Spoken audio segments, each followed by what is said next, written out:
तो बेटा आज हम एक नया पाठ रचना के आधार पर वाक्य भेद इसका अध्ययन करेंगे। इसमें जानेंगे, आपने क्लास 9th में पढ़ा था अर्थ के आधार पर वाक्य भेद।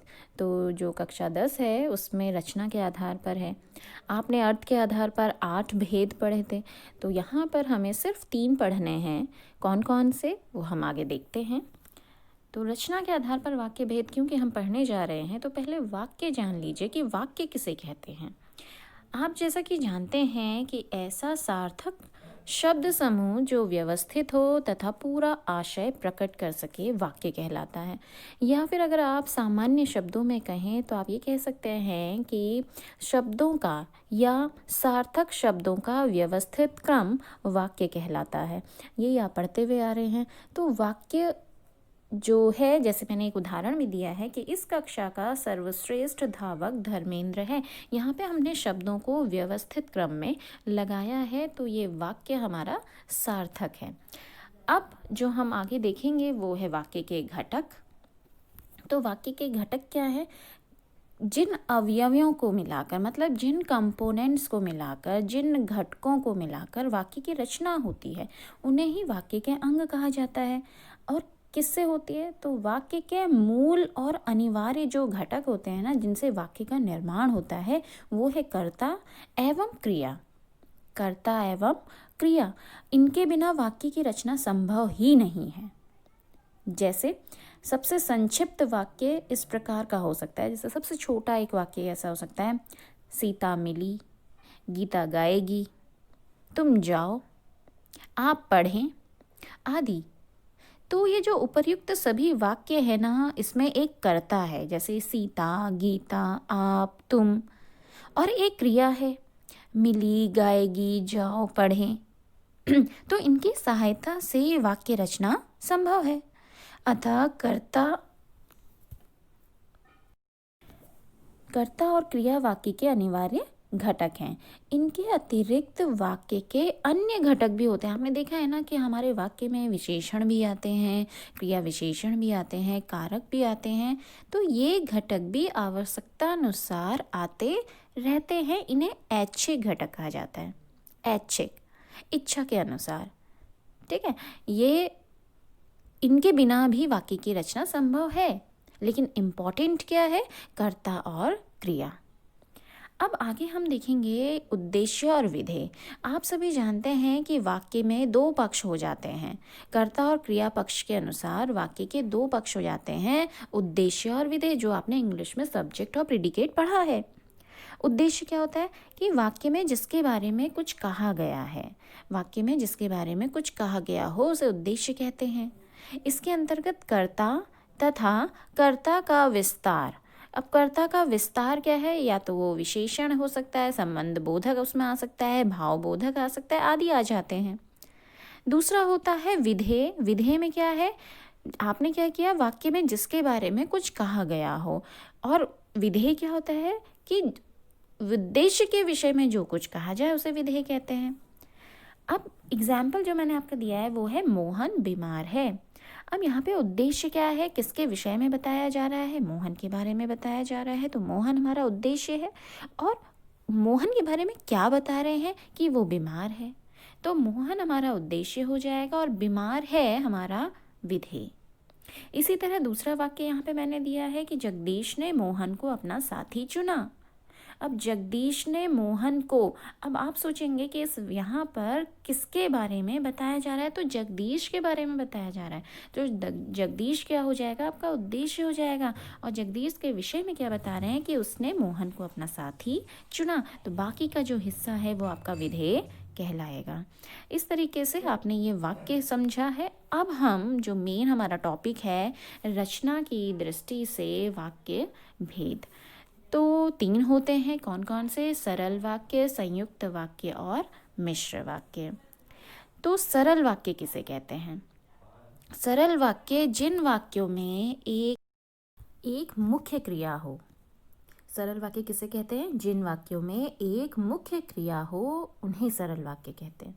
जैसे मान लीजिए उदाहरण के तौर पर, पानी बरस रहा है, बच्चे मैदान में खेल रहे हैं, मोहन पुस्तकें खरीद कर घर से होता हुआ आपके पास पहुंचेगा, अब यहाँ पर आप देखिए कि सभी वाक्यों में मुख्य क्रिया एक ही है। जैसे बरस रहा है, खेल रहे हैं, पहुँचेगा। तो यहाँ आकार में छोटे बड़े होते हुए भी रचना की दृष्टि से क्या है, ये सरल वाक्य हैं। और सरल वाक्य को ना साधारण वाक्य भी कहा जाता है।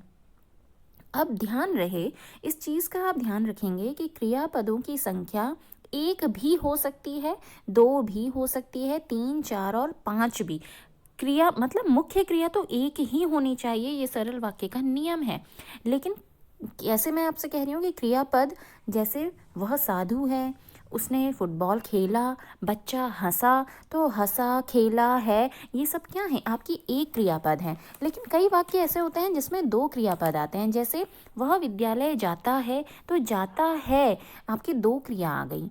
रोता था, दो क्रिया आ गई। हंसते होंगे, आपके दो क्रियापद आ गए। इसी तरह तीन क्रियापद भी होते हैं। जैसे खाता, वह खाता जाता है, तो खाता जाता है, तीन हो गए। मोहन जा रहा होगा, तो जा रहा होगा, तीन क्रियापद आ गए। तो आप ये मान के चलिए कि क्रियापद कितने भी हो सकते हैं, लेकिन मुख्य क्रिया क्या होगी, एक ही होगी। और जहाँ पर मुख्य क्रिया एक होगी वो आपके सरल वाक्य होंगे। ठीक है। अब है संयुक्त वाक्य। संयुक्त वाक्य किसे कहते हैं? संयुक्त वाक्य में दो या दो से अधिक उपवाक्य, मतलब आपके दो वाक्य होंगे। संयुक्त का मतलब है जोड़ना। दो, तो किसको जोड़ेंगे आप? दो वाक्यों को जोड़ेंगे। तो यहाँ पर दो अलग अलग वाक्य आएंगे, दो क्रियापद आएंगे, दो क्रियाएं आएंगी। जैसे उसमें मुख्य क्रिया एक ही थी, यहाँ पे दो क्रियाएं होंगी, दो मुख्य क्रियाएं होंगी। लेकिन उन दोनों वाक्यों को हमने आपस में किसी न किसी समुच्चय बोधक की सहायता से, समुच्चय बोधक क्या है? योजक चिन्ह। योजक क्या है?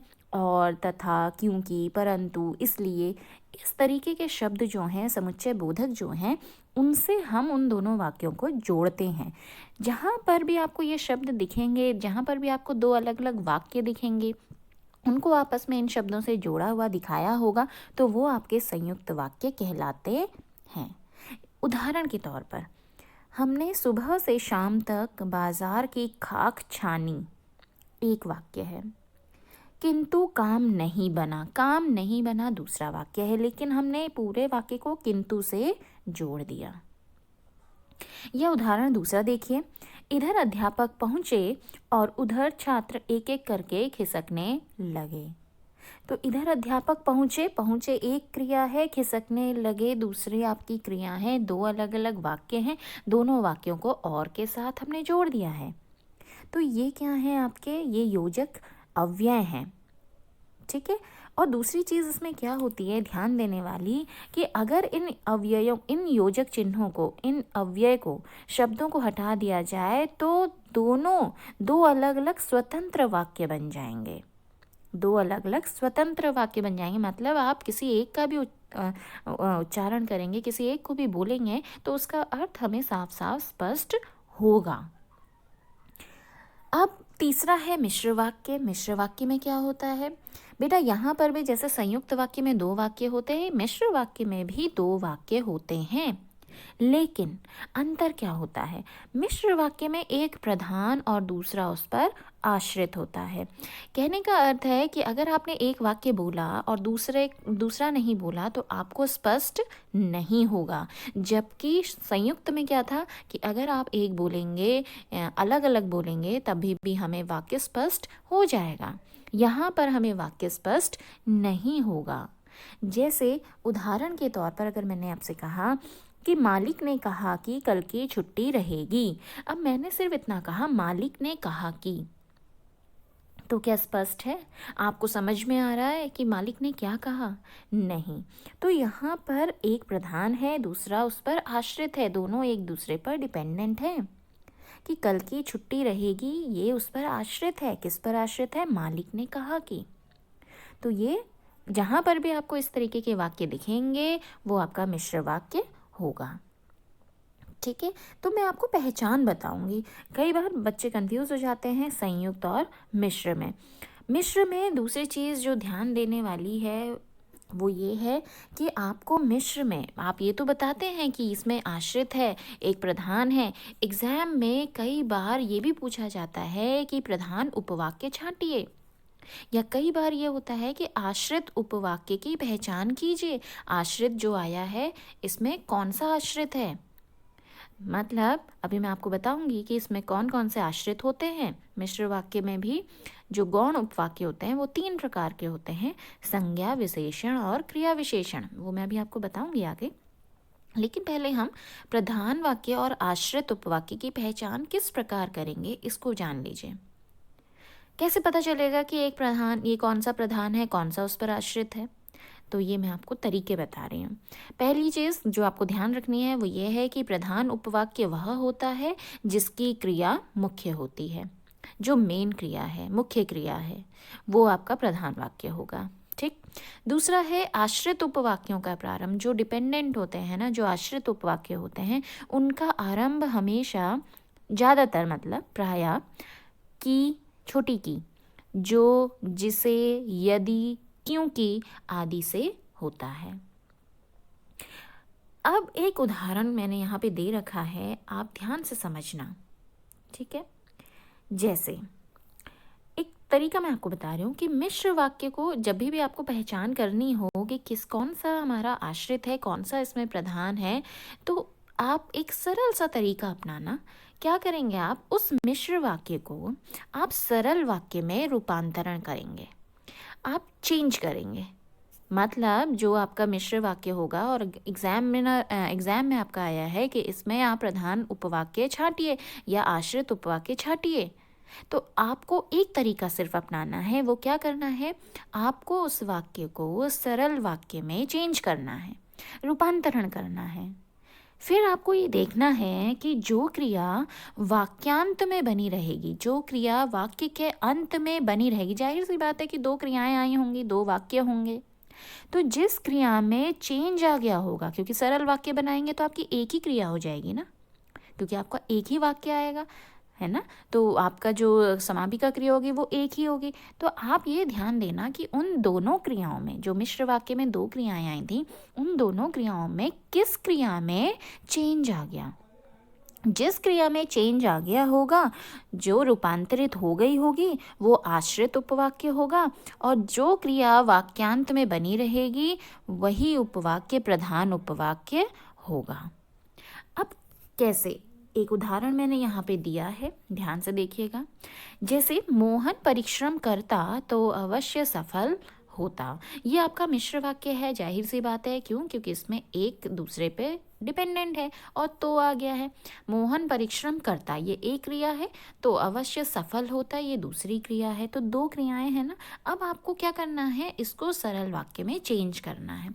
जब आप इसको सरल में चेंज करेंगे तो सरल में क्या बन जाएगा, मोहन परिश्रम करने पर अवश्य सफल होता। देखिए, मोहन परिश्रम करने पर अवश्य सफल होता। अब परिश्रम करता जो चेंज हो गया करने पर, और जो बनी रही क्रिया वो क्या थी, सफल होता। तो जहाँ पर चेंज आ गया, जैसे परिश्रम करता चेंज हो गया, तो ये आश्रित उपवाक्य है, और सफल होता क्रिया जो थी ज्यों की त्यों विद्यमान रही, तो ये आपका क्या है, प्रधान उपवाक्य। बेटा ये आपकी पहचान है, इस चीज़ का आप हमेशा ध्यान रखेंगे और कभी नहीं भूलेंगे और कभी कोई गलती नहीं करेंगे।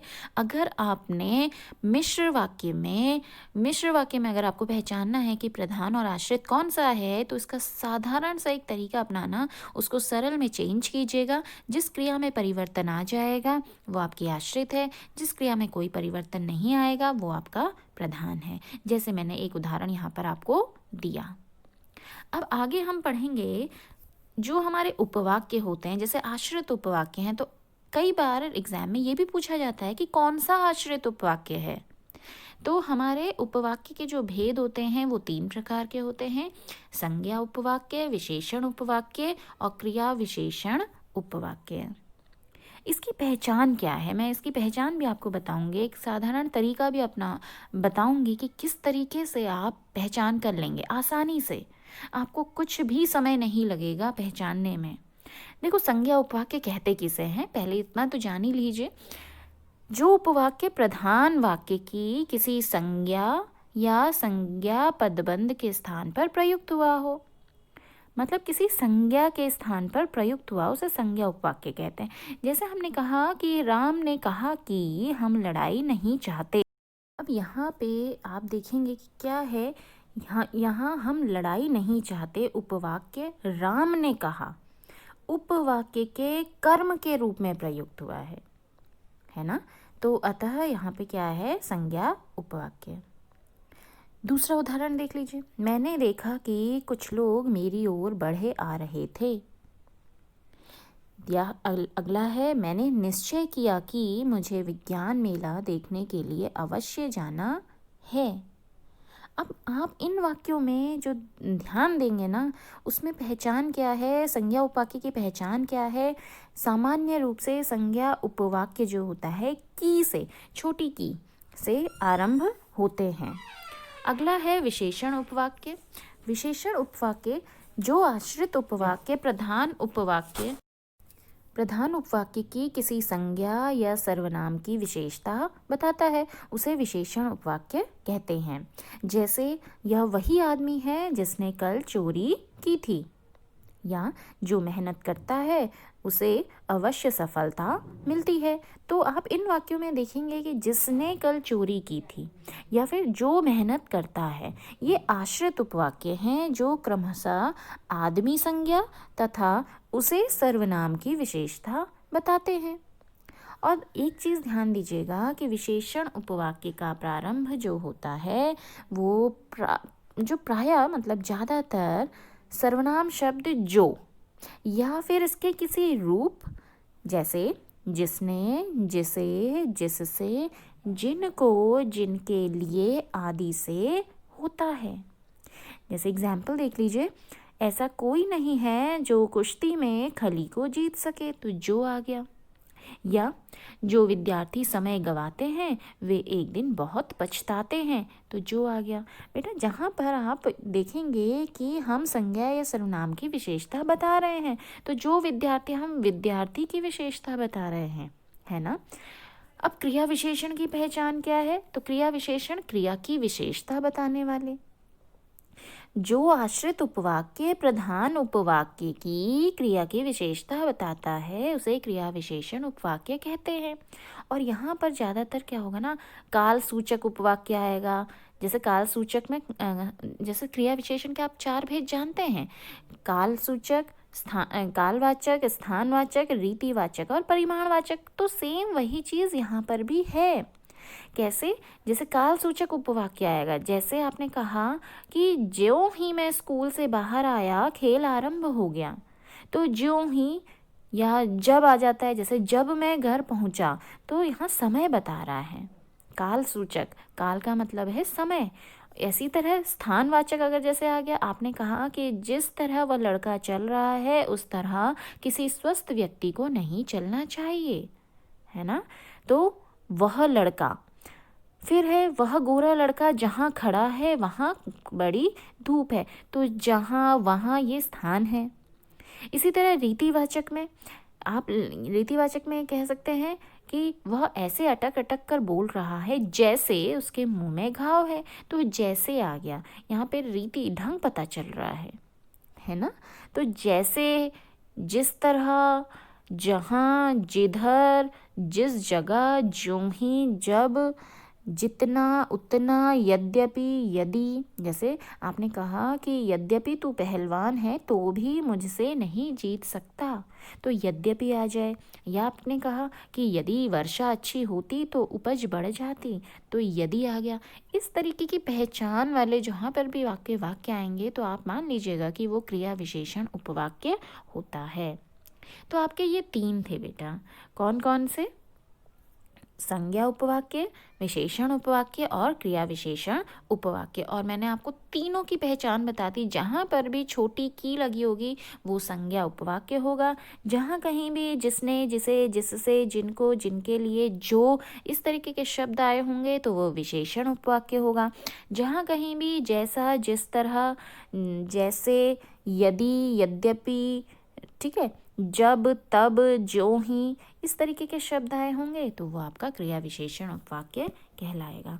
तो बेटा ये हमारा आज चैप्टर जो था वो हो गया है, रचना के आधार पर वाक्य भेद। आशा है कि आपको समझ में आया होगा। आप अगले में देखेंगे। अब मैं आपको ये भी बताऊंगी कि इसको चेंज करना भी आता है, मतलब एग्ज़ाम में आपसे पूछा भी जाएगा कि सरल को संयुक्त में चेंज कीजिए, संयुक्त को मिश्र में कीजिए, मिश्र को सरल में कीजिए। तो ये आप जहाँ तक है कर लेंगे। अब मेरे हिसाब से एक उदाहरण चलिए मैं बोलती हूँ, उसको करके देखते हैं। बालक रो रो कर चुप हो गया। तो रो रो कर चुप हो गया, यहाँ पे एक ही समापिका क्रिया है, हो गया, ठीक है, चुप हो गया। तो आपका ये सरल वाक्य है। अब आपको अगर संयुक्त बनाना है तो संयुक्त में आप क्या करेंगे, आप दो वाक्य अलग अलग कर देंगे और बीच में समुच्चय बोधक लगाएंगे। तो आप लिखेंगे बालक रोता रहा और चुप हो गया। तो आपने दो अलग अलग वाक्यों को आपस में और की सहायता से जोड़ दिया, तो ये हमारा संयुक्त हो गया। इसी तरह अगर मान लीजिए कोई सरल वाक्य है, आपको मिश्र बनाना है, जैसे रोगी को दवाई पीते ही उल्टी हो गई। अब एक हमारा सरल वाक्य है ये, अब इसको आपने मिश्र में बनाना है। तो मिश्र में क्या होता है, एक प्रधान होता है, एक आश्रित होता है। तो आप लिखेंगे कि रोगी ने ज्यों ही दवाई पी उसे उल्टी हो गई। तो ज्यों ही आ गया है ना, और ज्यों ही शब्द किस में आता है, मिश्र में आता है। क्लियर है। तो इस तरीके से आपको एग्जाम में आता है वाक्य रूपांतरण। सरल से संयुक्त आएगा, संयुक्त से सरल आ जाएगा, या मिश्र से संयुक्त आ जाएगा। किसी भी तरीके से एग्जामिनर पूछ सकता है, तो हमको ये आना चाहिए, और इसका आप जितना प्रैक्टिस करेंगे उतने अच्छे से आपको आएगा। तो आशा है कि आपको ये चैप्टर समझ में आया होगा। कहीं पे भी अगर कोई दिक्कत होती है तो आप मुझसे पूछेंगे। थैंक यू सो मच बेटा।